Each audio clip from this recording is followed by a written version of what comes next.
Ladies and gentlemen, it's been a minute. Welcome back to another beautiful Styes Cards video. It's been a minute because I've mainly just been playing Yu-Gi-Oh! And what I've been playing is lame, and why would I ever want to show it on here? This is what everybody else is doing with their winning decks, and I don't buy that much sealed product anymore. I used to buy a lot, but right now I just kind of buy what I need, and I really don't need much.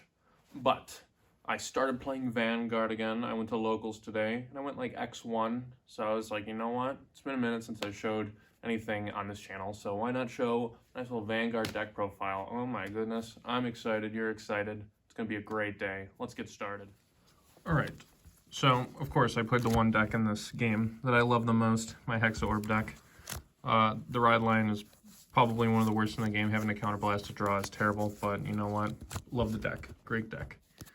Grade 3s, just these. I know there's a new grade 3 that came out, and it's very good in this deck, especially with like a restanding ability like this deck now has, but these are the only grade 3s that I played. I played this because your deck really doesn't do anything if you ain't got the chick. This card is new. I really like this card. Look at the top two. Put them in any order, soul charge one afterwards. This card's sweet. Easily my favorite grade 2 in the deck, because every other grade 2 is basically the same. Look at the top two, put them in your hand if you put both. Something on the bottom. Just top two in any order. And I'm slowly trying to make this deck like max ready. Like, these don't come as anything, and I don't have the Hexaorbs, but I gotta get more over rares for those, or frame rares I think they're called. This old promo that's been in the deck for a while, I just bumped it down to 3 because the other ones came out. These are all the 2s, and they all basically do the same thing, just in little different areas, kind of.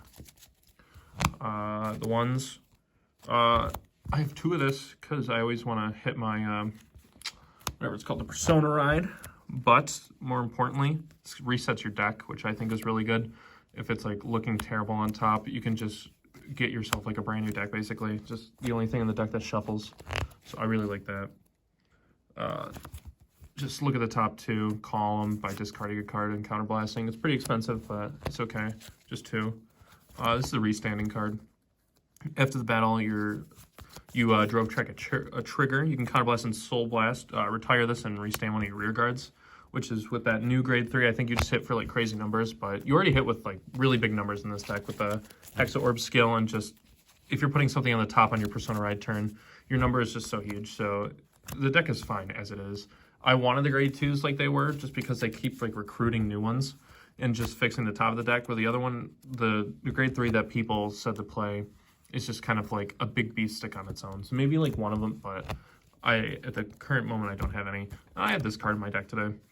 If my Vanguard is a sorceress, just sorceress, this gets plus 10k shield. I really didn't have any ones to call in the back row other than like these things, but that's not a lot of ones, and this thing kills itself. So I wanted another one, and then just more great or shield in the hand.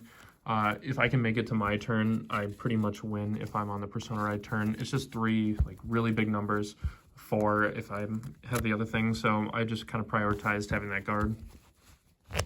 And then the last thing was just our perfect guards. I don't have the order perfect guard thing.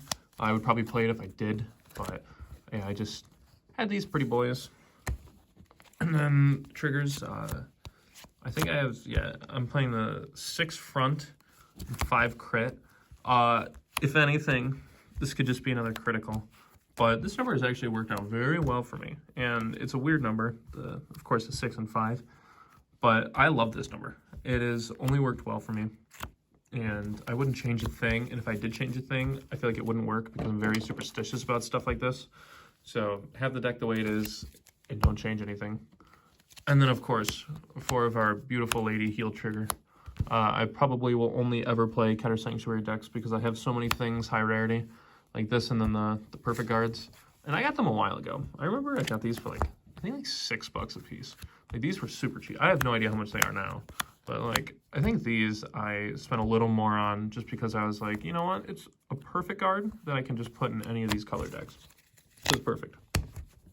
And of course, our one unfair card. I only hit it once, and it was on a damage check after he hit his Dark States one in his Chrono Jet deck. My first damage check was this, so that was sweet. But yeah, deck doesn't change much. It's like the same deck, and it's just getting more cards to do the same thing.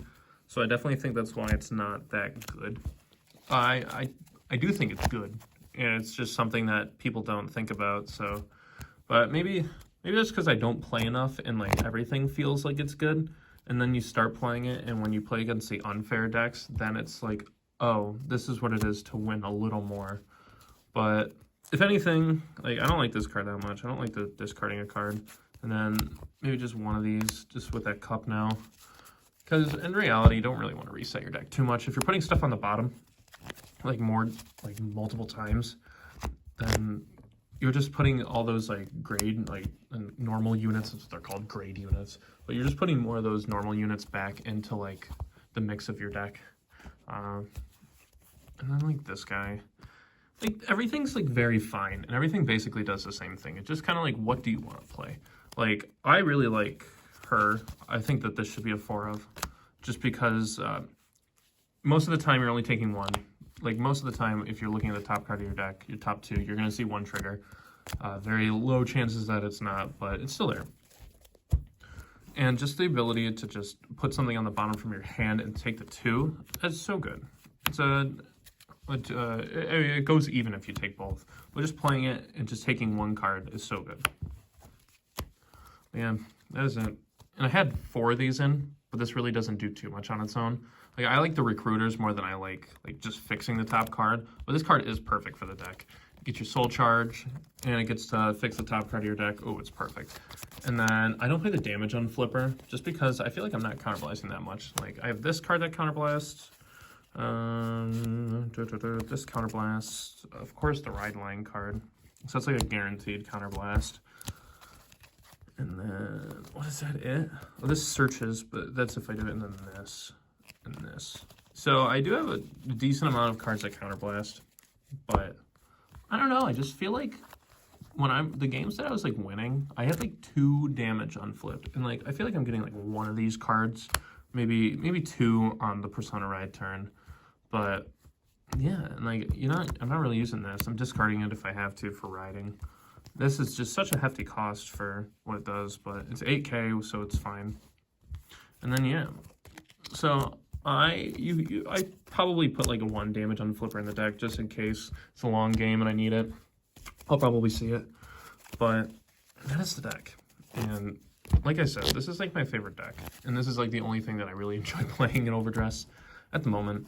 The decks that I do want to play are just very expensive, and I really only have like my stuff for Keter because I had a lot of other stuff and I just wasn't playing it. Like I recently got it back into wanting to play Overdress, so I just got rid of everything else I had, and I still had everything.